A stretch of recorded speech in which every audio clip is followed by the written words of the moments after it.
ఒక 2 నిమిషాలు చూడు అలా. సరే, వాక్యం జ్ఞాపం చేసుకుందాం.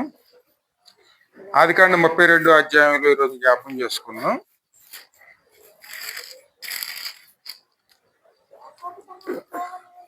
యాకోబు తన త్రోవను వెళ్ళుచుండగా దేవదూతలు అతనిని ఎదుర్కొనిరి. యాకోబు వారిని చూచి ఇది దేవుని సేన అని చెప్పి ఆ చోటికి మహానయీము అను పేరు పెట్టెను. యాకోబు ఎదోము దేశమున అనగా సేయీరు దేశమున తన సహోదరుడైన ఏశావునొద్దకు దూతలను తనకు ముందుగా పంపి మీరు నా ప్రభువైన ఏశావుతో ఇంతవరకు నేను లాబానునొద్ద నివసించి ఉంటిని. నాకు పశువులు గాడిదలు మందలు దాసదాసీ జనములను కలరు. నీ కటాక్షము నాయందు కలుగునట్లుగా నా ప్రభువునకి ఇది తెలియచేయి నంపితనని నీ సేవకుడైన యాకోబు అని చెప్పుడని వారికి ఆజ్ఞాపించను. ఆ దూతలు యాకోబు నద్దకు తిరిగి వచ్చి ఎందుకంటే ఇక్కడ యాకోబు చూడండి, ఎప్పుడైతే దేవుడు నడిపించడం మొదలు పెట్టారో, దేవుని చెప్పిన విధంగా తన ముందుకు వెళ్తాం మొదలు పెట్టారో, యాకోబులో పరిపూర్ణమైన మార్పు ఈ అధ్యాయంలో కనపడుతుంది. ఈ అధ్యాయం మనం జ్ఞానం చేస్తే అసలు నిజమైన మార్పు అనేది ఏమిటో మనకు అర్థం అవుతుంది. అత్యంత ప్రాముఖ్యమైన అధ్యాయం అండి. అంతకు ముందు వరకు కూడా యాకోబు ఎలాగ ఉండేవారైనా లోకానుసారంగా ఉండేవాడు. లోక జ్ఞానంతోనే నడుచుకున్నాడు. అన్నగారిని మోసం చేయడానికి సిద్ధపడ్డాడు.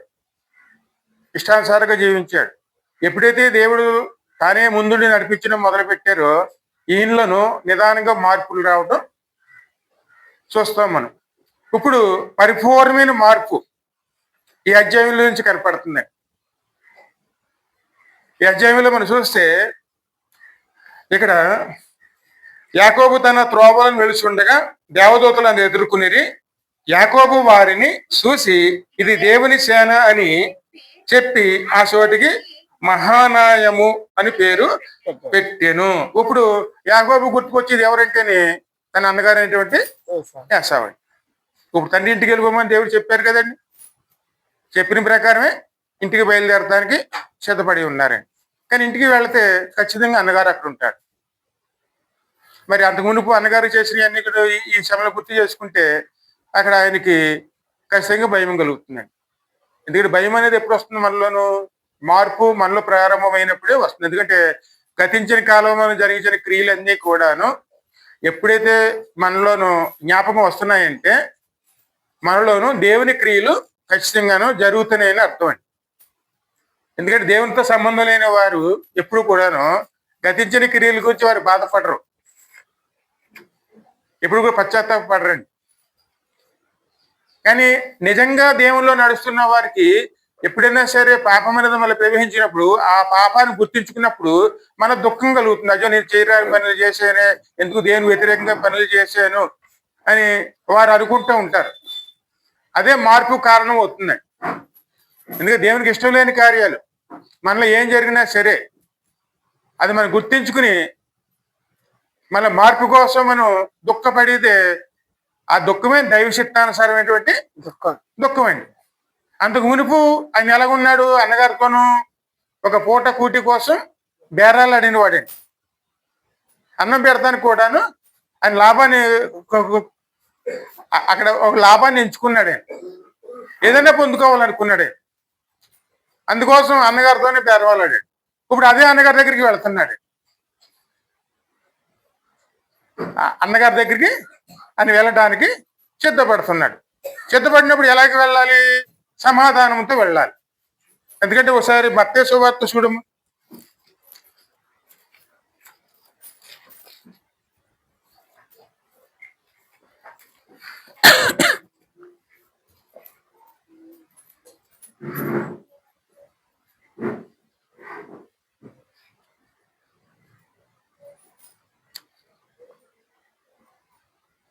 మత్తయి సువార్త 5వ అధ్యాయంలో ఉంటుంది చూడమది.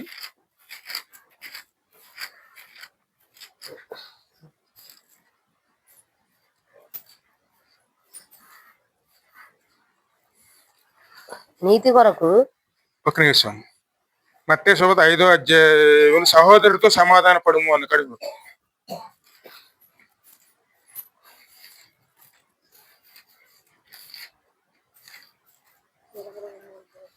నీ సహోదరునికి విరోధముగా. మత్తయి సువార్త 5వ అధ్యాయంలో 23వ వచనం కండి. అవునయ్యా. కావున నీవు బలిపీఠమున అర్పణ అర్పించుచుండగా నీ మీద నీ సహోదరునికి విరోధమేమైనను కలదని అక్కడ నీకు జ్ఞాపకము వచ్చిన ఎడలా అక్కడ బలిపీఠం ఎదుటని నీ అర్పణము విడిచిపెట్టి మొదట వెళ్లి నీ సహోదరునితో సమాధాన పడుము, అటు తర్వాత వచ్చి నీ అర్పణము అర్పింపుము. ఎందుకంటే ఇప్పుడు ఎప్పుడైతే దేవుని చిత్తానుసారం నడుచుకో మొదలు పెట్టాడో ఇప్పుడు ఆయన ఏం గుర్తొచ్చింది? తన యొక్క అన్నతో తన సహోదరుడితో తను ప్రవర్తించినటువంటి తీరు గుర్తుకొచ్చిందండి. అవును, అదేనండి. ఎందుకంటే మార్పు అనేది మనలో ఎప్పుడు మొదలవుతుంది? గతించిన కాలంతో మనం సహోదరులతో మనం ఎలా ఉన్నాం, దేవునితో ఎలాగున్నాం, సమాజంతో ఎలాగున్నాం, ఇరుగు పొరుగుతో ఎలాగున్నాం, అవన్నీ కూడా మనకు గుర్తుకొచ్చినప్పుడు మన పొరపాట్లు ఎత్తు చూపించబడుతున్నప్పుడు మనం కలిగే దుఃఖం దాన్ని సరి చేసుకునే ప్రయత్నం చేయటమే అది నిజమైనటువంటి మారు మనసు అండి. ఆ కప్పిపుచ్చుకునేది ఏమి ఉండకూడదండి. ఎందుకంటే అపరాధాన్ని కప్పిపుచ్చామనుకోండి, అపరాధం ఏమవుతుందండి? ఎప్పుడైతే కప్పిపుచ్చడానికి అయితే ఎప్పుడైతే మనం ప్రయత్నం చేస్తామో అది పరిపక్వం అవుతుంది. అది ఆ తర్వాత ఖచ్చితంగా మరణాన్ని తీసుకెళ్ళిపోతుందండి. ఆ మాట ఏమంటాడు? నేను ఆదాములాగా నా పాపములను కప్పుకొనలేదు, ఒప్పుకుని విడిచిపెట్టాలండి. ఇప్పుడు ఎవరు గుర్తుకొస్తున్నారు? ఏసావు గుర్తుకొస్తున్నాడు. ఏసావుతో తను ఎలా ప్రవర్తించాడో గుర్తుకొస్తున్నాడు. ఇప్పుడు ఈయనకి సమాధానం ఎక్కడి నుంచి రావాలి? ఏసావు దగ్గర నుంచి రావాలండి. అందుకే సహోదరుడితో ఏం చేయాలి? మొట్టమొదటి మనం సమాధాన పడాలి. అందుకు మనం తగ్గించుకోవాలండి. అంటే తను తాను తగ్గించుకున్నవాడు హెచ్చించబడును. ఎప్పుడైతే దైవశక్తానుసారంగా ముందుకెళ్తా మొదలు పెట్టాడో మొట్టమొదట ఆ మనసు వచ్చినప్పుడే దేవుని సేన అప్పుడు ఎదురైందండి. దేవుని సేన ఎదురైంది.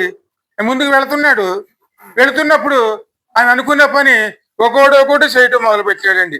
ఏం చేస్తున్నాడు? అన్నగారి దగ్గరికి వెళ్ళాలంటేనే మొట్టమొదట సమాధాన పరచబడాలి. అన్నగారు ఇప్పుడు సమాధాన పరచబడాలంటే ఇప్పుడు ఏదైనా సరే సమాధానం రావాలంటే అక్కడ మనం చేయవలసిన పని ఏమిటి? కానుకలు సమర్పించటం. అంటే ఎదుటివాడిని సంతోషపెట్టేది ఏదండి? ఏదైనా బహుమానం.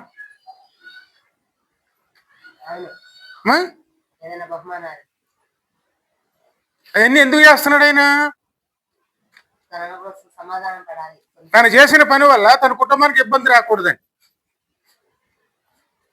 అన్నగారు వస్తాడేమో, ఎదురు వస్తాడేమో, ఒకళ్ళు అక్కడికి వస్తే ముందు ఆయన కుటుంబాన్ని నాశనం చేస్తాడేమో. అందుకోసం కుటుంబం రక్షణ కోసం ఏం చేస్తున్నాడు ఆయన? అన్నగారితో సమాధాన పడటానికి ముందు నిర్ణయించుకున్నాడండి.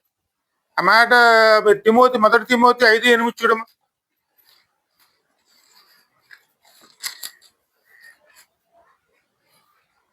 ఎవడైనను విశేషముగా తన ఇంటి వారిని సంరక్షించకపోయిన ఎడల వారు విశ్వాసము త్యాగము చేసిన వారే అవిశ్వాసి కన్నా చెడ్డవాడయుండును. చూడండి, మన పాపములు మన మీద ఏలుబడి చేస్తున్నాయా, మన కుటుంబాల మీద ఏలుబడి చేస్తున్నాయా?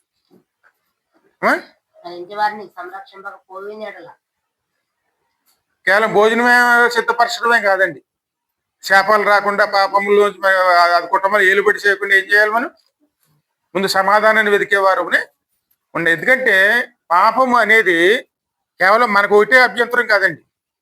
పాపము అనేది దేవునికి వ్యతిరేకంగా జరుగుతుంది. అది కేవలం ఎవరిదిగో మనం వ్యతిరేకంగా మాట్లాడాం అనుకోవచ్చు, వాళ్ళని తిట్టొచ్చాను అనుకోవచ్చు. అక్కడ మనం తిట్టింది వాళ్ళని కాదండి, వారిని సృష్టించినటువంటి అంటే వారు సృష్టించిన సృష్టికర్తని మనం నిందిస్తున్నావు. అది కేవలం దేవునికి విరోధమేనండి. ఎందుకంటే దేవుడే వాళ్ళని సృష్టించాడు. దేవుడు సృష్టించిన వారిని మనం నిందిస్తున్నామండి. అందుకే పాపం అనేది ఏదైనా సరే, వ్యతిరేకంగా ఏ పని చేసినా సరే అది దేవునికి మాత్రం వ్యతిరేకం అవుతుందండి. మనం ఎదుటి వాళ్ళకి అనుకుంటాం, కాదండి. అందుకే మొట్టమొదటి ఆయన పరిష్కరించుకోవాలి. దేవుని శాపం మన మీదకి రాకూడదండి, కుటుంబం మీదకి రాకూడదు. రాకుండా ఉండాలంటే ముందు దాన్ని జ్ఞాపకం చేసుకుని దాని పరిష్కారం కోసం మనం సిద్ధపడేవారునే ఉండాలి. మరి ఎలాగ వెళ్ళాలి? యాకోబు సిద్ధపరిచిన విధంగా ఎలాగ వెళ్ళాడంటే ఆయన ఇంకా ముందు చదవండి 32వ అధ్యాయంలో. యాకోబు ఏదోము దేశమున అనగా శేయీరు దేశమునున్న తన సహోదరుడైన ఏశావునద్దకు దూతలను తనకు ముందుగా పంపి మీరు నా ప్రభువైన అందుకు ఉనుపు ఏమన్నాడండి ఆయన?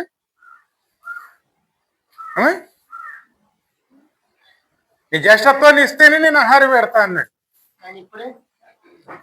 ఇప్పుడు ఏమంటున్నాడు ఆయన?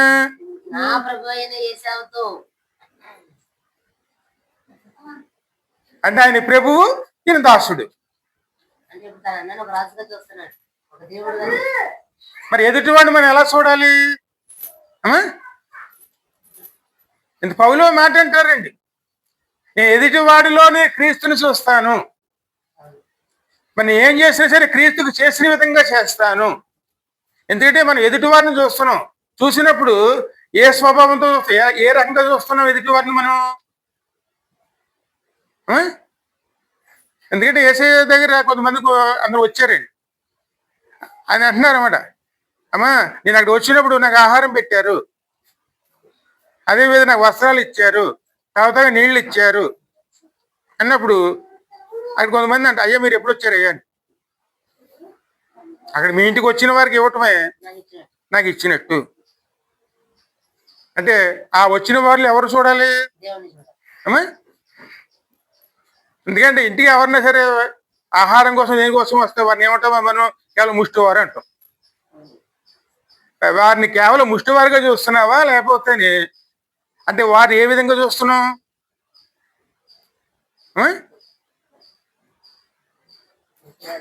అంటే కనీసం గౌరవిస్తామా?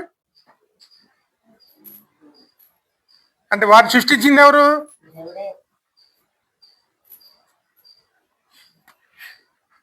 ఎందుకంటే మనం తగ్గించుకోవాలండి. ఇప్పుడు యాకోబు ఎంత స్థాయికి దిగాడండి? ఆకాశం మీద ఉండేవాడు, ఆకాశం తల ఎత్తుకుని తిరిగేవాడు. ఇప్పుడు ఆయన అహం ఎక్కడి దగ్గర దిగింది?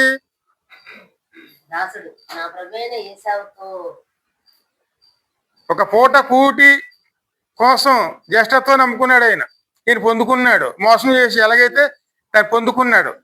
ఆ స్థాయి నుంచి నువ్వే నా ప్రభుడువు, కేవలం నేను దాసుడిని అని చెప్పి ఆయన ముందుగానే తాను తగ్గించుకుని ముందు అన్నగారితోనూ సమాధానం కోసం ఆయన ముందు ప్రయాణం చేస్తున్నాడు.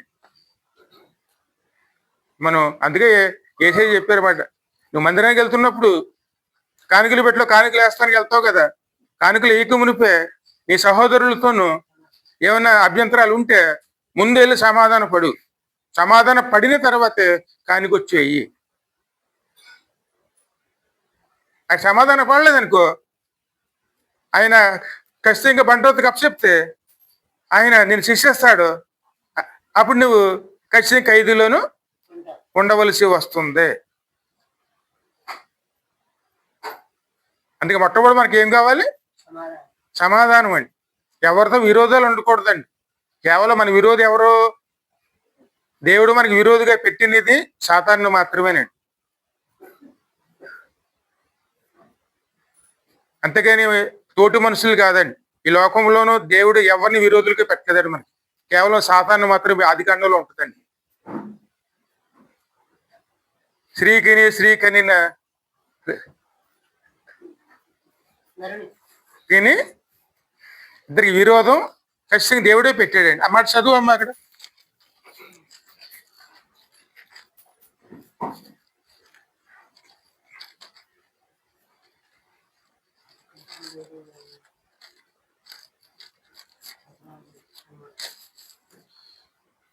మూడు 15 అమ్మా.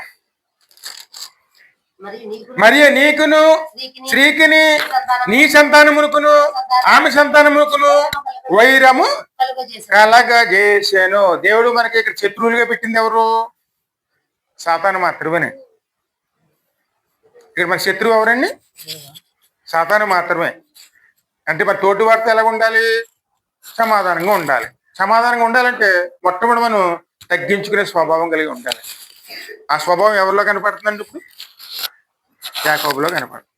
అందుకే సమాధానం రావాలంటే ఆయన ఏం చేస్తున్నాడు, ఆయన ఏ విధంగా ముందుకెళ్తున్నాడు చదువుకుందాం. ముందుకెళ్దాం. మీరు నా ప్రభువైన ఏశావుతో ఇంతవరకు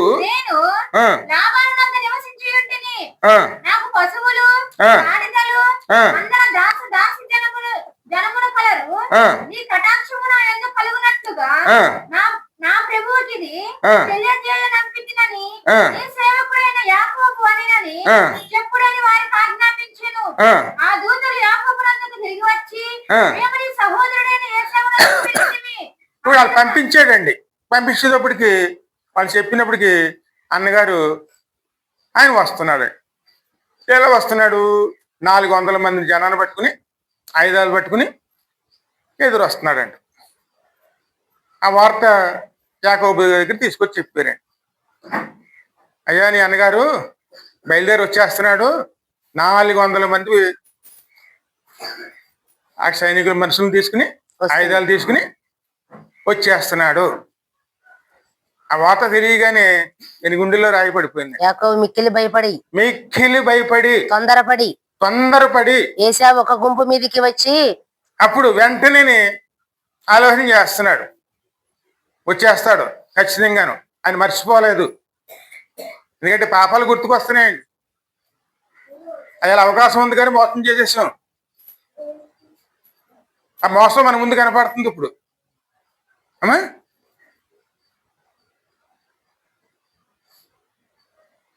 అదే కనపడుతుందండి ఇప్పుడు ఆయనకి. అన్నగారిని మోసం చేశాడు.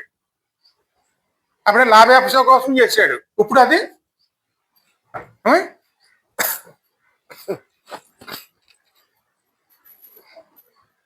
ఆలోచిస్తున్నాడు. అయ్యో అన్నగారు వచ్చేస్తున్నాడు, ఖచ్చితంగా చంపేస్తాడు. అందరూ ఒకసారి ఎందుకు నశించుకోవాలి? అందుకని ఒక 2 గుంపులుగా చేసేయండి. ఒకవేళ ఒక గుంపు నాశనం చేస్తే ఇంకో గుంపు అయినాను వాళ్ళందరూ బతుకుంటారు కదా అని చెప్పి ఆలోచించి 2 గుంపుల కింద ఆయన అక్కడ అన్ని ఏర్పాట్లు చేస్తాడు. ఏశావు ఒక గుంపు మీదకి వచ్చి దాన్ని అదుపు చేసాము. హతము చేసిన మిగిలిన గుంపు తప్పించుకుని పోవునేమోననుకుని తనతోనున్న జనులు మందలను పశువులను ఒంటెలను 2 గుంపులుగా విభాగించెను. అప్పుడు యాకోబు నా తండ్రి అయిన అబ్రహాము దేవా, నా తండ్రి అయిన దేవా. ఇప్పుడు యాకోబు ఏ జ్ఞానంతో వెళ్తున్నాడు? ఒకసారి యాకోబు రాసిన పత్రిక చూడమ్మా.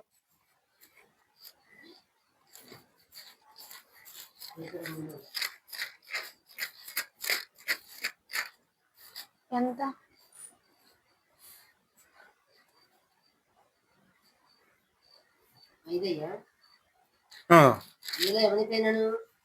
ఒక నిమిషం.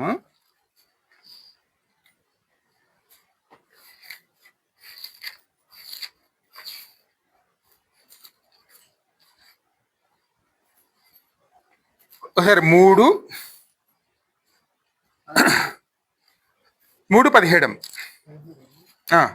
అయితే నుండి వచ్చు జ్ఞానము మొట్టమొదట పవిత్రమైనది, తరువాత సమాధానకరమైనది, మృదువైనది, సులభముగా లోబడినది, కనికరముతోను మంచి ఫలములతోను నిండుకుని ఉన్నది. పక్షపాతమైనను. అదే విధంగాను ఇంకా ఇంకా అర్థం కావాలని 15 నుంచి కూడా చదవం. ఈ జ్ఞానము పైనుండి దిగి ఈ జ్ఞానం పైనుంచి దిగి వచ్చేది కాదు, భూ సంబంధమైనది, భూ సంబంధమైనది, ప్రకృతి సంబంధమైనది, ప్రకృతి సంబంధమైనది, దెయ్యముల జ్ఞానము వంటిది, దెయ్యుల జ్ఞానం వంటిదై ఉన్నది. ఎలయనగా మత్సరమును, మస్త్రమును, వివాదమును ఎక్కడ ఉండును అక్కడ అల్లరియు ప్రతి నీచ కార్యమును ఉండును. హల్లెలూయా. ఇక్కడ 2 జ్ఞానాలు పెట్టాడండి. ఇప్పుడు యాకోబు ఎంచుకున్నది ఏ జ్ఞానం? పైనుంచి వచ్చే దేవుని జ్ఞానం. కానీ అంతకు మునుపు లోక జ్ఞానం అండి. ఎలాగన్నా సంపాదించుకోండి, ఎదుటివాడిని కొట్టనే సంపాదించుకోండి, కానీ సంపాదించుకోవడం వల్ల చేయాలి. ఎందుకంటే తల్లిదండ్రులు పిల్లలకి ఏమి నేర్పుతారండి? ఎలా సంపాదించుకోవడం అనవసరం, ముందు 4 రాళ్ళు వెనకాల వేసుకోవటం కావాలండి. ఎన్నెన్నో చేయండి, అక్రమాలు చేయండి, ఏమైనా చేయండి, మా వాడు ధనవంతుడు, అది లోక జ్ఞానం. కానీ దేవుని జ్ఞానం అందు మునుపు లోక జ్ఞానంతోనూ అన్నగారిని మోసం చేశాడు. ఇప్పుడు దేవుని జ్ఞానంతోనూ నడుచుకుంటుంది. దేవుని జ్ఞానం ఎటువంటిది? అది యాకోబులో మనం నేర్చుకోవాలండి. దేవుని జ్ఞానం నడిపిస్తే ఏ విధంగా ఉంటుంది, లోక జ్ఞానం నడిపిస్తే ఎలా ఉంటుంది. యాకోబు జీవితమేనండి. లోక జ్ఞానంతో నడుచుకున్నాడు, అన్నగారిని మోసం చేశాడు, తండ్రిని మోసం చేశాడు. కనుక ఆయన ఏం సంపాదించుకున్నాడు? ఆయన దేవుడు ఇస్తానన్నది కూడాను బలవంతంగా మోసంతో లాక్కోవటం వల్ల సమాధానాన్ని పోగొట్టుకుని ఎక్కడో వెళ్ళి 20 సంవత్సరాలు పాలేరుతనం చేయవలసి వచ్చిందండి. అది లోక జ్ఞానం ద్వారా సంపాదించుకున్నారు. కానీ దేవ జ్ఞానం మొదట పవిత్రమైనది, సమాధానకరమైనది. ఆ జ్ఞానంతోనూ దేవుడు నడిపించడం మొదలు పెట్టారండి. అందుకే 32వ అధ్యాయం వచ్చేసరికి యాకోబులోను యాకోబు కాదండి, యాకోబు అక్కడ మరణిస్తాడు. అంటే యాకోబు తత్వము అక్కడితో ముగింపు అయిపోతుందండి. ఇప్పుడు పరిపూర్ణమైన మార్పు వచ్చే అధ్యాయమే ఇక్కడ 32వ అధ్యాయం అండి. అందుకే ఇప్పుడు దేవుని జ్ఞానంతోనూ ముందుకు వెళ్తున్నాడండి. సమాధానాన్ని వెతుకుతున్నాడు. సమాధానం వెతకాలంటే ఇప్పుడు ఎదుటివారు మరి సంతోష పెట్టాలంటే మొట్టమొదటి మనకి ఏం గుర్తు వస్తుందండి?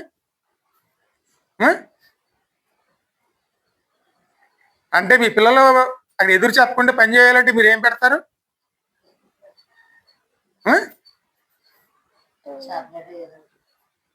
కనీసం ఏం పెట్టకపోయినా ఒక మంచి మాట అని చెప్తారు కదా. అమ్మ తల్లి అని ఏం చేస్తారు? బతిమాలతారా?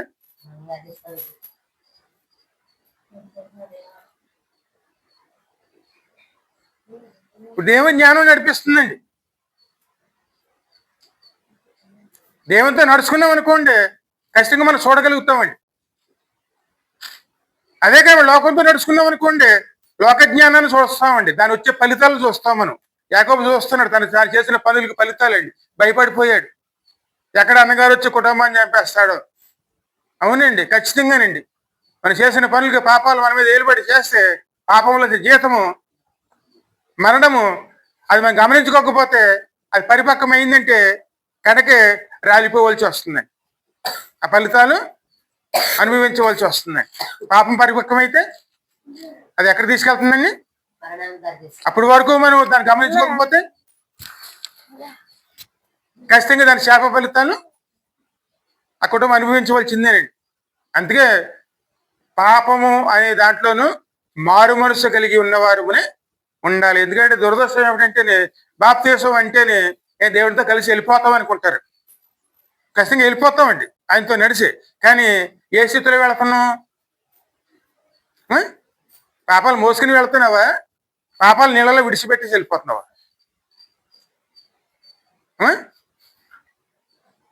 అంటే పాపం పట్టుకుని ఆ బరువుతోనే ప్రభుత్వం వెళ్ళిపోతున్నాం మనం.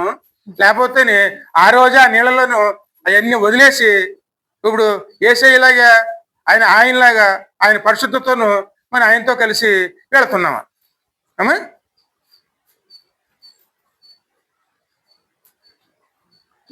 ఈ మార్పు ఖచ్చితంగా మనం చూసుకోవాలండి. ఎప్పుడైతే మార్పు వచ్చిందో అదే విధంగా ఆలోచిస్తున్నాడు. తను చేసిన ద్రోహాన్ని గుర్తు చేసుకున్నాడు, దాని ఫలితాలు గుర్తు చేసుకున్నాడు. ఇప్పుడు భయపడుతున్నాడండి. అందుకే సమాధానం వచ్చేది బహుమానాల వల్లేనే. వెంటనే ఏర్పాటు చేసి చేయడం దానికోసం. ముందుగా ఏమన్నాడు, కొంతమందిని పంపించాడు. నీ దాసుడైనటువంటి అతను పలానా చోట ఉన్నాడు, ఇన్ని రోజులును అక్కడ కొన్ని సంపాదించుకున్నాడు, పిల్లలు ఉన్నారు, అలాగే భార్యలు ఉన్నారు, మేకల మందలు ఉన్నాయి, ఎన్ని సంపాదించుకున్నాడు, నీ దాసుడు వస్తున్నాడు, ఖచ్చితంగా ప్రభు కటాక్షం కావాలని చెప్పని మమ్మల్ని పంపించాడు. ఇప్పుడు ఏసావు ఆయన ప్రభువు, ఈయనేమో దాసుడండి. ఖచ్చితంగా ఆయన నోటితోనే ఆయన ఒప్పుకున్నాడు. ఒప్పుకోవటమే కాదండి, సాగిలిపడి అన్నగారి దగ్గర మోకరిస్తాడు.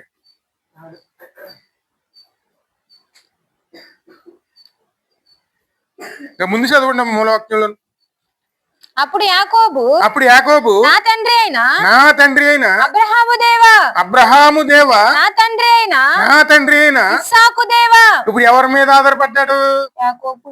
ఇప్పుడు మన సమస్య వచ్చింది, పాపం భీతం మనలో ఉందండి ఖచ్చితంగానండి. అప్పుడు ఎవరిని పట్టుకుని వేలాడాలండి మనం? మనుషులనా దేవుణ్ణా? ఈ లోకంలో ఎవరన్నా పాపం విషయంలో పరిహరించడానికి ఎవరైనా సహాయం చేస్తారా? ఎవరు సహాయం చేయలేరే. దేవుని కాళ్ళు పట్టుకుని బతుమాలుకోవాలి. యాకోబు చేసిన పని అదేనండి. అడుగుతున్నాడు. ఎప్పుడైతే ఈ వార్త విన్నాడో దేవుని వైపు తిరిగాడు. తిరిగి దేవుని అడుగు. ఏ విధంగా చదువు అక్కడ? నా తండ్రి అయిన ఇస్సాకు దేవా, నీ దేశమునకు నీ బంధువుల యొద్దకు తిరిగి వెళ్ళుము అని మేలు చేసదనని నాతో చెప్పిన యెహోవా నీవు నీ సేవకునికి చేసిన సమస్తమైన ఉపకారములకును సమస్త సత్యమునకును అపాత్రుడను ఎట్లనగా నా చేతి కర్రతో మాత్రమే ఈ యోర్దాను దాటి తిని. అయ్యా నువ్వేనని ఇలా ఈ స్థితికి తీసుకొచ్చావు. అక్కడ ఆ నది దాటినప్పుడు చేతికర్ర ఒకటే ఉంది, సంచి కూడా లేదండి. కట్టు బట్టలతోనూ చిన్న కర్ర పట్టుకుని తండ్రి ఇంటిని వదిలిపెట్టి వచ్చాడు. అలా వదిలిపెడతానికి కారణం ఏమిటి?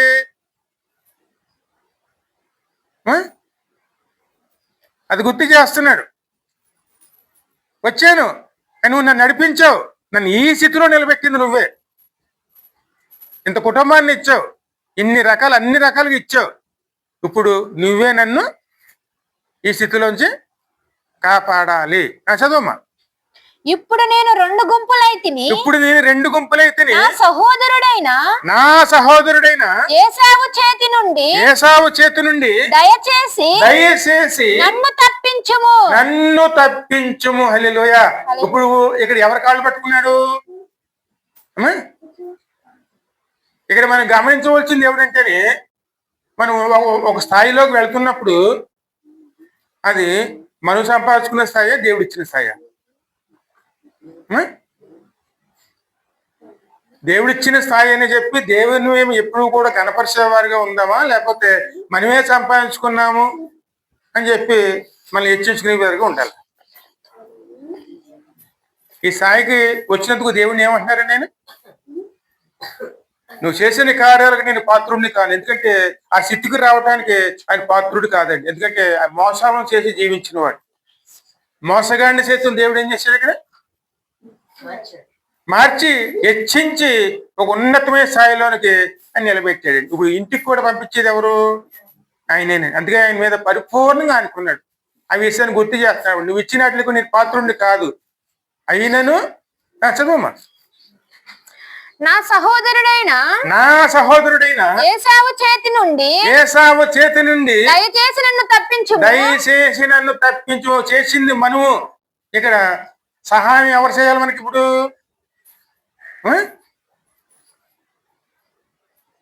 అయ్యాల బలవంతంగా లేకుండా ఇప్పుడు చూస్తుంటే ఇప్పుడు అది ఎలాగుందండి? అయ్యాల దేవుడు ఇచ్చే వరకు ఉంటే ఎంత బాగుండండి. ఇచ్చేవారు కాకుండా తొందరపడి బలవంతంగా చేతులు లాగేసుకుని ఇప్పుడు అందువల్ల వచ్చే ఫలితాన్ని అనుభవించవలసిన పరిస్థితి వస్తే ఖచ్చితంగాను ఆ విషయం ఎవరిని బతిమాలుతున్నాడు? తెలుసో తెలియకమైన పాపములు చేసాం, దాని ఫలితాలు అనుభవిస్తున్నాం. అప్పుడు మనం ప్రభుని కాళ్ళు పట్టుకు బతిమాలుకునే వారునే ఉండాలి. బండ సందులో ఉన్న పావురం ఎక్కడ తలదాచుకుంటుంది?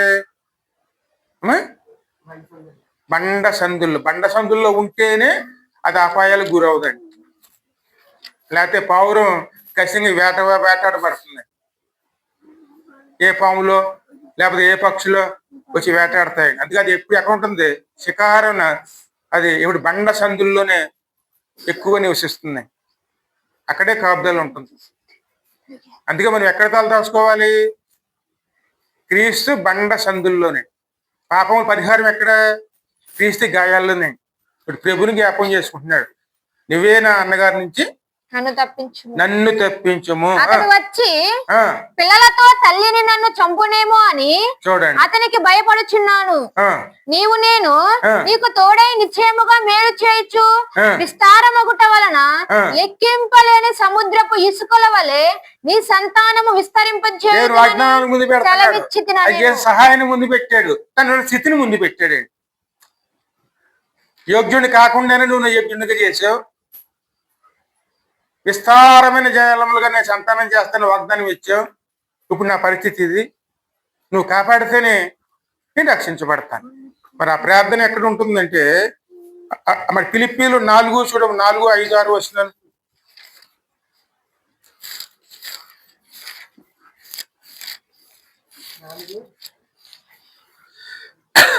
మీ సహనమును సకల జనులకు తెలియబడనీయుడి.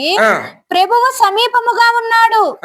దేనిని గూర్చియో చింతింపబడకుడి గాని ప్రతి విషయములోనూ ప్రార్థన విజ్ఞాపముల చేత కృతజ్ఞత పూర్వకంగా సమస్యలు వచ్చినాయి. అప్పుడు ఏం చేయాలి? మనం ప్రార్థన విజ్ఞాపన సమస్యలు పారిపోదామా? లేకపోతే దేవుడు సహాయం చేసుకుని సహనముతోను సమస్యలు ఎదుర్కొని దాన్ని జయిద్దామా?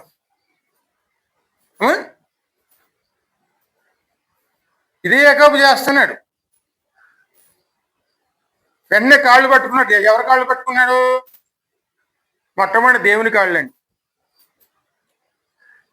ఆయన బతిమాలుతున్నాడు, అయ్యా నేను చేసిన పని నీకు తెలుసు కదా, దాని ఫలితాలు వస్తున్నాయి, నువ్వు నన్నే కాపాడాలి, నువ్వు నన్నే కాపాడాలి. ప్రార్థన మొదలు పెట్టాడండి. మీ విజ్ఞాపనములు దేవునికి తెలియచేయుడి. దేవునికి తెలియజేయుడి. అప్పుడు సమస్త జ్ఞానమునకు మించిన దేవుని సమాధానము యేసుక్రీస్తు వలన మీ హృదయములకును మీ తలంపులకును కావలియుండును. హల్లెలూయా. అప్పుడు మన తలంపులు పక్కకు పోతే దేవుని తలంపులు మనలోకి వస్తాయి. అప్పుడు దేవుని సమాధానం ఎక్కడ ఉంటుంది? అప్పుడు మనలో ఎలుబడి చేస్తుంది. దేవునిలో బతిమాలాలండి, ప్రార్థనలో ఉండాలి, అందుకే సిలువు జ్ఞానంలో ఉండాలి. దేవుని సిలువు జ్ఞాపం. ఎందుకంటే పాపముల కోసం సిలువు మీద గ్రాయపడింది ప్రభువేనండి. అందుకే ఆ ప్రభువుని మన బ్రతిమాలుకున్న వారునే ఉండాలి. అదే బండ సందుల్లో ఉన్న పావురం ఎక్కడ దాచుకుంటుంది? బండ సందుల్లోనండి. అంటే భద్రంగా ఉండటం కోసం. మనం భద్రంగా ఉండాలంటే ఎక్కడ తలదాచుకోవాలి? దేవుని కృపలోనండి. అందుకే దేవుని కృప అంటే క్రీస్తేనండి. ఆయన సిలువులోనే మనం తలదాచుకునే వారునే ఉండాలి. అప్పుడు దేవుని సమాధానం ఇక్కడ ఏలుబడి చేస్తాం. అందుకే తన జ్ఞానాన్ని పక్కన పెట్టేశాడు, దేవుని జ్ఞానం పెట్టుకున్నాడు. ఇప్పుడు సమాధానం కోసం దేవుణ్ణి బతిమాలు కూడా మొదలుపెట్టాడు. వెంటనే తన దాసుండని ఆడు ఒప్పుకున్నాడు. ఇంకా ముసదమ్మా మెట్టుకు మూలవాక్యంలోను అతడు అక్కడ రాత్రి గడిపి తాను సంపాదించిన దానిలో ఒక కానుకను 200 మేకలను 60 20 మేకపోతులను 200 గొర్రెలను 20 పొటేళ్లను 30 పాడి ఒంటెలను వాటి పిల్లలను తీసుకొని మంద 40 ఆవులను 10 ఆబోతులను 20 ఆడుగాడులను 10 గాడిద పిల్లలను తీసుకుని మందను వేరువేరుగా తన దాసుల చేత చేతులకు అప్పగించి మీరు మందకు నడుమ ఎడమ ఉంచి నాకంటే ముందుగా సాగిపోండని తన దాసులతో చెప్పెను. మరియు వారిలో మొదటి వానితో, నా సహోదరుడైన ఏసావు నిన్ను ఎదుర్కొని నీవెవరి వాడవు ఎక్కడికి వెళ్ళుచున్నావు, నీ ముందరున్నవి ఎవరివని నిన్ను అడిగిన ఎడలా నీవు ఇవి నీ సేవకుడైన యాకోబివి, ఇది నా ప్రభువైన ఏసావు కొరకు పంపబడిన కానుక, ఇదిగో అతడు నా వెనుక వచ్చుచున్నాడని చెప్పమని ఆజ్ఞాపించెను. అట్లతడు నేను ఇక్కడ సామెతలు 21:14 చూడము.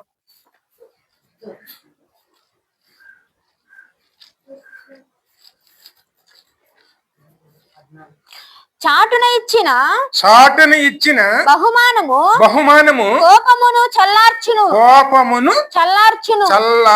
హల్లెలూయా. అందుకే ఎక్కడైనా శత్రుత్వం ఉందనుకోండి, అది పోవాలంటే అక్కడ ఏం చేయమన్నారు ఆయన? సమాధానం కోసం అక్కడ ప్రయాసపడాలి, సమాధాన పడాలి వారితోనే. మనం తగ్గించుకోవాలి. అంటే మన సహోదరు ఎప్పుడైతే మనం తగ్గించుకుంటామో అక్కడ ఒక సహోదరుడు మనం సంపాదించుకునే వారం అవుతాం. చాటునిచ్చిన బహుమానము కోపమును చల్లార్చును. ఒడిలో నుంచబడిన కానుక మహాకోద్రమును శాంతపరచును. న్యాయమైన క్రియలు చేయుట నీతిమంతునికి సంతోషకరము. ఇది దేవుడు ఇచ్చేటువంటి మార్గం అండి. సమాధానాన్ని వెతికే వారునే ఉండాలి. యాకోబులో ఏమొచ్చింది మార్పు? ఇప్పుడు ఇంతకీ యాకోబు అంటే ఎవరండి? యాకోబు అంటే మనలో పరివర్తన లేనప్పుడు మనమేనండి. అంటే నిజమైన మార్పు వచ్చే వరకు కూడా మన యాకోబులమే ఖచ్చితంగానండి. అంటే ఇటు దేవుణ్ణి మోసం చేస్తున్నాం, మనం మోసం చేసుకుంటున్నాం, మన తోటి సహోదరులు కూడా మోసం చేస్తున్నాం. మళ్ళీ మార్పు వచ్చింది అనుకోండి, దేవునితో సమాధాన పడతాం, సహోదరులతో సమాధాన పడతాం, అటు మనం రక్షించుకుంటామని. మార్పు వచ్చే వరకు మనం ఎలా ఉంటాం? యాకోబుల్లాగానే.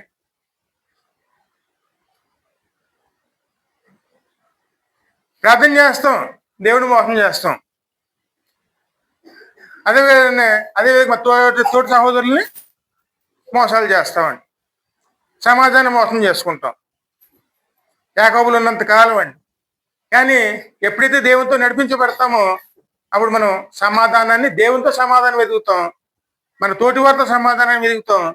దానికోసం ఏం చేస్తాం? మనం నష్టపోవడానికి కూడా సిద్ధపడతాం. అదేనండి మార్పు, నిజమైన దైవ చిత్తానుసరమైన దుఃఖము ఎప్పుడైతే రక్షణార్థకమైనటువంటి మారు మనసును ఇచ్చును. అలా కాకుండా శరీరమైన దుఃఖము, అది లేదు, ఇది లేదు, అది లేదు అని దుఃఖపడుతూనే ఉంటూ దేవునితో గడిపామనుకోండి, వీళ్ళు ఏమి ఇచ్చారు ఇంత, వీళ్ళు బతికి ఇంతే అని దేవుడు అనుకునే చిత్తుకు వస్తుందండి. రక్షణ ఉండదు, అవసరం ఉండదు, తమ జీవించే విధానం గురించి పట్టించుకోరు, ఆలోచన చేయరు. అవన్నీ ఎందుకు వస్తున్నాయి నష్టాలు? మనం వెళుతున్న విధానాన్ని బట్టేనండి. అందరూ శత్రువులు అయితే ఇంక సమాధానం ఎక్కడ ఉంటుందండి? అది మొట్టమొదటి మనలో ఏం మార్పు రావాలి? యాకోబుకు వచ్చిన మార్పు అండి.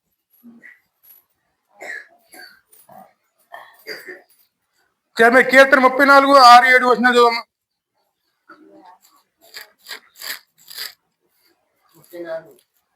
ఈ దీనుడు మొరపెట్టగా యెహోవా ఆలకించెను. అతడి శ్రమలన్నిటిలోను నుండి అతన్ని రక్షించెను.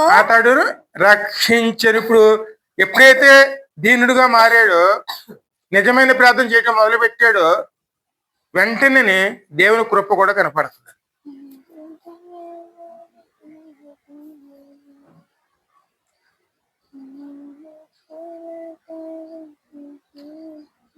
ఇంకా మూలవాక్యంలోకి వెళ్దాం.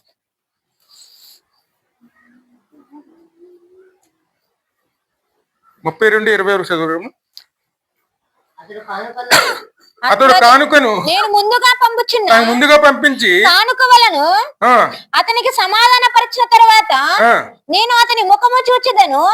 అప్పుడు అతడు ఒకవేళ నన్ను కటాక్షించుకుని మీరు ఏశావును చూచినప్పుడు ఆ చొప్పున అతనితో చెప్పవలననియు, మీరు ఇదిగో నీ సేవకుడైన యాకోబు మా వెనుక వచ్చుచున్నాడని చెప్పవలననియు, రెండవ వానికి మూడవ వానికి మందల వెంబడి వెళ్ళిన వారందరికి ఆజ్ఞాపించెను. అతడు కానుకను తనకు ముందుగా పంపించి గుంపులో ఆ రాత్రి నిలిచెను. ఆ రాత్రి అతడు లేచి తన ఇద్దరు భార్యలను, తన ఇద్దరు దాసులను, తన 11 మంది పిల్లలను తీసుకుని రేపు దాటిపోయెను. యాకోబు వారిని తీసుకుని ఆ ఏరు దాటించి తనకు కలిగిన దంతయు పంపివేశాను. యాకోబు ఒక్కడే మిగిలిపోయాడండి. మొట్టమొదటి యజమాని చేయవలసిన పని తన కుటుంబాన్ని కాపాడుకోవాలి, అన్నిటిలోంచి కాపాడుకోవాలండి. కరువులోంచి, ఇరుకులోంచి, ఇబ్బందుల్లోంచి, అదే విధంగాను పాప శాపాలలోంచి కూడాను కాపాడుకోవాలి. దేవుని బతిమాలవలసింది ఎవరు? ఆ ఇంటి యజమాని యాకోబు బతిమాలుతున్నాడా, లేకపోతే ఉన్నవాళ్ళు బతిమాలుతున్నారా? ఇంటి యజమాని బాధ్యత అండి. ఎలాగైతే తన కుటుంబాన్ని రక్షించుకున్నాడు, నువ్వు ఒంటరిగా మిగిలిపోయాడు. చదవమ్మా. యాకోబు ఒక్కడే మిగిలిపోయాను. ఒక నరుడు తెల్లవారు వరకు అతనితో పెనుగులాడెను. తాను అతని గెలవకుండుట చూచి తోడగూడి మీద అతనిని కొట్టెను. ఎప్పుడైతే దేవునితో పెనుగులాడతా మొదలు పెట్టాడో తెల్లవారులోనండి. అంటే పెనుగులాట అంటే ఏమిటి? ప్రార్థన అండి. అయ్యా నువ్వు కటాక్షించే వరకు నేను వదలను. తెల్లవారులోనండి. ఎవరితో పెనుగులాడాడైనా? యేసయ్యతోనండి. ఆ సమయంలో ఆయన యేసయ్య వచ్చాడు, ఆయనతో పెనుగులాడుతున్నాడండి. తెల్లవారులో కోడి కూసేసింది, అందరూ వచ్చేసి, ప్రజలు వచ్చి, జనం వచ్చే సమయం అండి. ఆయన వదలటం లేదు. దీవిస్తేనే కానీ వదలను. తెల్లవారులు ప్రార్థన చేస్తున్నాడు. ఆయన తెల్లవారుచున్నది గనుక నన్ను పోనిమ్మనగా అతడు నీవు నన్ను ఆశీర్వదించితేనే గాని, నీవు నన్ను ఆశీర్వదిస్తేనే కానీ నిన్ను పోనివ్వనెను. ఆయన నీ పేరేమని అడగగా అతడు యాకోబు అని చెప్పెను. అప్పుడు ఆయన నీవు దేవునితోను మనుషులతోను పోరాడి గెలిచితివి గనుక ఇక మీదట నీ పేరు ఇశ్రాయేలు. అందు మునుపు యాకోబు అంటే మోసగాడు, ఇప్పుడు ఇశ్రాయేలు. ఇశ్రాయేలు అంటే ఏమిటి?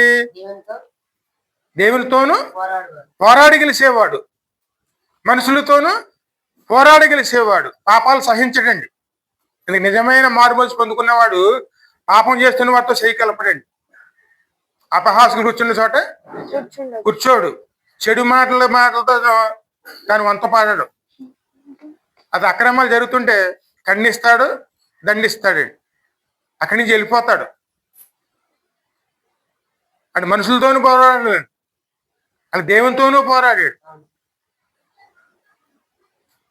కనుక యాకోబుగా ఉన్నవాడు ఇశ్రాయేలుగా మారాడు.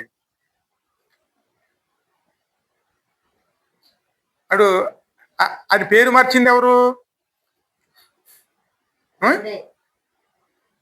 బాప్తిసం తీసుకున్న తర్వాత పేరు ఎవరు మార్చుకుంటారండి?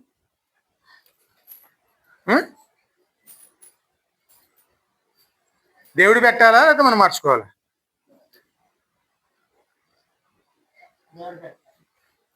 నిజంగా మారు మనసు వచ్చిందంటే మనకి దేవుడే పేరు మారుస్తాడండి. అటువంటి మార్పే మనలో రావాలండి. యాకోబుగా దేవునితో నడిచాడు, ఇశ్రాయేలుగా దేవుని చేత రక్షించబడ్డాడు. దేవుడు మన పేరు మార్చాలండి. మనం మార్చుకున్నందువల్ల ఉపయోగం ఉండదండి. కొత్తగా జన్మిస్తేనే కానీ మన పరలోక రాజ్యం వెళ్ళవండి. దేవుని సహవాసంతో మనం ఏం చేయాలండి? కొత్తగా జన్మించాలి. కొత్తగా జన్మిస్తేనే పరలోక రాజ్యం వెళ్తాం. అప్పుడే ఆయనే మనకి పేరు పెడతారండి. ఇశ్రాయేలు అంటే పోరాడి గెలిచేవు, అంటే క్రైస్తవుడు అని పేరు అప్పుడు వస్తుందండి. అప్పటి వరకు మన క్రైస్తవులం కాదండి. ఏదో చిన్న బైబిల్ కొనుక్కుని ఏదో చిన్న మందిరానికి వెళ్ళిపోయినంత మాత్రం క్రైస్తవులం కాదండి. దేవునితో నడిస్తేనే, దేవునితో పోరాడాలండి. పాపం విషయంలోనే పాపం పరిహరించే వరకు వదలను. బండ సందుల్లో ఎలాగైతే తలదాసుకుని తన ప్రాణాన్ని రక్షించుకుందో, అలాగని క్రీస్తు అనే బండ సందుల్లో మనం తలదాసుకుని దేవుని సహాయంతోనే మనం జయించేవారునే ఉండాలి. ఇప్పుడు యాకోబు పాపాలు జయించాడు, శాపాలు జయించాడు, సమాధానాన్ని దేవుని దగ్గర పొందుకున్నాడు. పేరు దేవుడు పెట్టాడు. నువ్వు పోరాడి గెలిచేటువంటి వాడు ఇశ్రాయేలు. అప్పుడే ఆ పేరే స్థిరపడిందండి. ఇప్పుడు ఇశ్రాయేలు అనే దేశం ఉందండి. ఈ ప్రపంచంలో ఎవరైనా సరే వాళ్ళు జయించగలిగిన వాళ్ళు ఉన్నారు?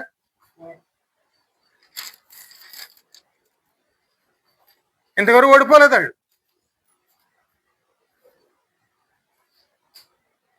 ఎంతమందిని రానివ్వండి, ఎన్ని రకాలుగా రానివ్వండి, అక్కడ వారికి కసి తోడు ఎవరున్నారు?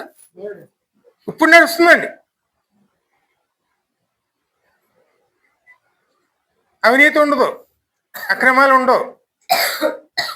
దేవుని జ్ఞానంతోనే శుభ్రంగా వెళ్ళిపోతారండి. ఇప్పుడు కనిపెట్టి అన్ని వాళ్ళే, అన్ని వాళ్ళ ద్వారా దేవుడు నడిపిస్తాడు. ఇశ్రాయేలుగా మారామనుకోండి, మన జీవితంలో అవినీతి ఉండదండి. అక్కడ ఎంత మాత్రం అపవిత్రతకి అక్కడ ఏమా చోటు ఉండదండి. అవన్నిటిని దేవుడు కడిగేశాడు. అదే కొత్తగా జన్మించడం. అప్పుడు నిజమైన మార్పు అప్పుడు మనకి దేవుడు ఇస్తాడండి. కానీ ఇంకా యాకోబుగానే ఉండి మనం దేవుడితో నడుస్తున్నాం అనుకోండి, అక్కడ ఎక్కడికి వెళ్తాం మనం?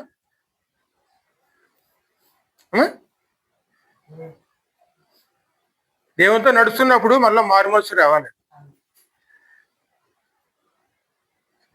40 సంవత్సరాలు నడిచారు ప్రజలు.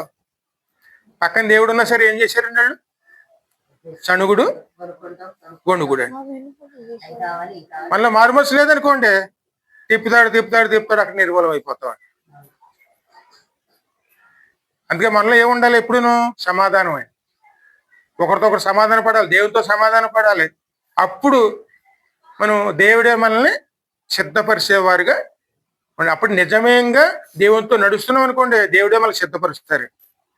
ఏ అవసరత కావాల్సి వస్తే అవన్నీ కూడా దేవుడే మన ముందు. అదే 42వ కీర్తన 1-2 వచనాలు చదువు.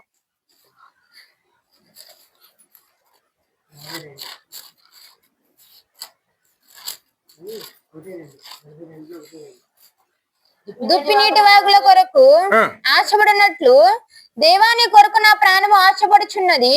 నా ప్రాణము దేవుని కొరకు తృష్ణ కొనుచున్నది. జీవముగా దేవుని కొరకు తృష్ణ కొనుచున్నది. దేవుని సన్నిధికి నేను ఎప్పుడు వచ్చేదను?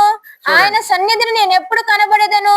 నేను ఎప్పుడు దేవుని సన్నిధికి వచ్చేదను? నేను ఎప్పుడు దేవునితో కలిసి ఉంటాను? నా దేవుడు ఏమాయనని, నా దేవుడు ఏమయ్యాడని వారు నిత్యము నాతో అనుచుండగా, నీ దేవుడు ఏమైపోయాడు ప్రజలు అంటున్నారు. రాత్రింబగళ్ళు నా కన్నీళ్లు నాకు అన్నపానములు ఆయన. దేవుడు నమ్ముకున్నాం, ఏమిటి బతికు? మనలో మార్పు రావట్లేదు. కారణం ఏమిటి అంటే మన దేవుడు నడిపించలేని వారా?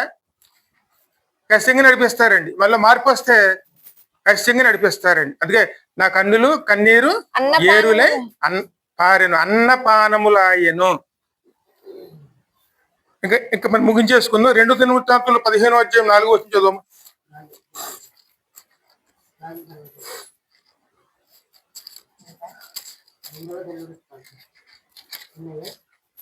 ఇప్పుడు 15:4.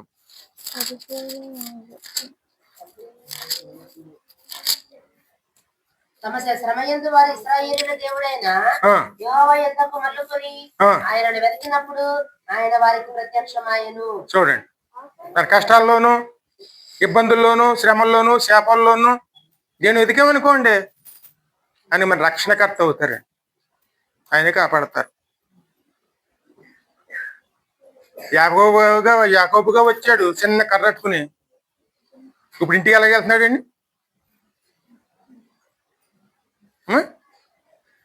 యాకోబుగా వెళ్తున్నాడు, ఇశ్రాయేలుగా వెళ్తున్నాడు. అదే విజయం అండి. క్రైస్తవుడు విజయాన్ని పొందుకోవాలండి. ఎందుకంటే ఇప్పుడు జయం పొందుకోవాలంటే మనలో ఏం రావాలి? యుద్ధానికి బయలుదేరిన వాడు అలసత్తంగా ఉంటే ఏమవుతుందండి? ఓడిపోతాడండి. అందుకే యుద్ధం చేస్తున్నప్పుడు మన ఆయుధాలు వదిలేస్తే కష్టంగా ప్రాణం పోతుందండి. మన ప్రార్థన మానేసామనుకోండి పాపంలో పడిపోతాం. పాపంలో ఒక జీతము మరణం. కష్టంగా నరకానికేనండి. అందుకే ఇశ్రాయేలు అంటే పోరాడి గెలిచేవాడు. మనం ప్రభువుతో నడిచే ఆయన సన్నిధిలో నిలిచి ఉన్నాం. ఆయనతో కలిసి వెళ్ళాలంటే పోరాడుతూ మనం గెలిచేవారు ఉండాలి. ఇక్కడ ఈ పాపాలతో పోరాడాలి, అపరాధాలతో పోరాడాలి, దోషాలతో పోరాడాలి. దేవునితో సహాయంతో మనం ఆయనతో కలిసి మనం పరలోకానికి వెళ్ళేవారు ఉండాలి. అదే క్రైస్తవుడు అంటే పోరాడి గెలిచేవాడు. అందుకే ఇంత కీర్తనలు అంటున్నాడండి, నా తండ్రి మందిరానికి నేను ఎప్పుడు వెళ్ళుదనా, ఎప్పుడు ప్రార్థన చేస్తామా, ఎప్పుడు దేవుని ఆరాధిస్తామా. ఆశపడే ప్రాణాన్ని తృప్తిపరిచే దేవుడు అండి. ఎప్పుడైతే మనలో నిరుత్సాహం వచ్చిందనుకోండి, ఆపశమయంలో కృంగిని ఎడల చేతకాని వాళ్ళం అయిపోతాం. అందుకే ఎప్పుడు కూడా పోరాడి గెలిచడానికి ప్రయాసపడేవారు ఉండాలి. యాకోబు చూడండి, దేవునితో పోరాడాడు, మనుషులతో పోరాడాడు. కాడికి ఇశ్రాయేలుగా తన తండ్రి ఇంటికి ఆయన బయలుదేరి వస్తున్నాడు. చిన్న ప్రార్థన చేసుకుందాం.